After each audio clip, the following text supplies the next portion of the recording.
কেন, শরীর খারাপ থাকলে মানুষ হাসে বুঝি? না মানে তা নয়, তবে তবে এমনি এমনি হাসছেন তো তাই বলছিলাম। বলি মহারাজ এমনি এমনি হাসবেন না অমনি অমনি হাসবেন সেটাও কি আপনি ঠিক করে দেবেন মন্ত্রী মশাই? ঠিকই। না না মন্ত্রী, আজকাল সব ব্যাপারে তুমি যেন একটু বেশি নাক গলাচ্ছ। সব ব্যাপারে নাক গলালে দেখবেন একদিন মন্ত্রী মশাই ঠিক সর্বগটের কাঁঠালি কলা হয়ে যাবেন। আমার একটা প্রশ্ন ছিল, কলাটা গাছ পাকা নাকি কিলিয়ে পাকা? আমার কিন্তু কিল ঘুষি চড় কোনোটাতেই আপত্তি নেই। দেখেছেন মহারাজ, সবাইকে দলে টেনে গোপাল কেমন আমাকে নিয়ে মস্করা করছে। বেশি টানা হ্যাচড়া করলে আপনারই মুশকিল মন্ত্রী মশাই। ওই তো চেহারা, শেষে কি টানতে কি হাতে চলে আসবে। এটা তুমি ভালো বলেছো গোপাল।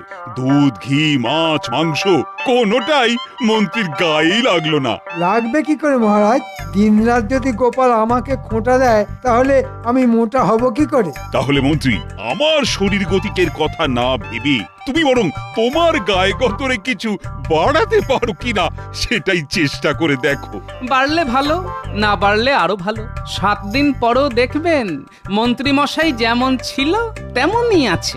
উমা, মন্ত্রী মশাইকে নিয়ে আর যে পারি না, তাই আমার গাইতে ইচ্ছে করছে সারেগামা পা ধানি সা।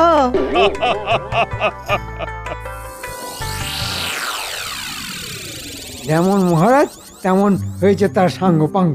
সবাই মিলে আজ আমাকে আচ্ছা বাজিয়েছে। হ্যাঁ, তবে আমিও ছাড়ছি না, আমিও বাজাবো। কি হলো বলো তো?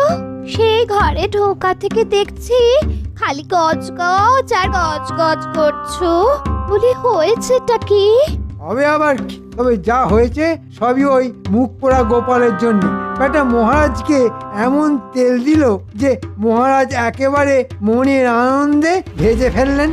তাহলে তো তোমাকে কিছু একটা করতেই হবে বলো। না না, একটা নয়, আমাকে অনেক কিছু করতে হবে।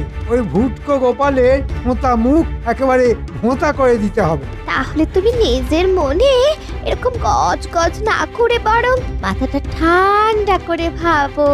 ভেবে ফেলেছি গিন্নি, ভেবে ফেলেছি। ভাবাভাবি শেষ। আর শোনো, এ ব্যাপারে যা করার সেটা সবার আগে তোমাকেই করতে হবে।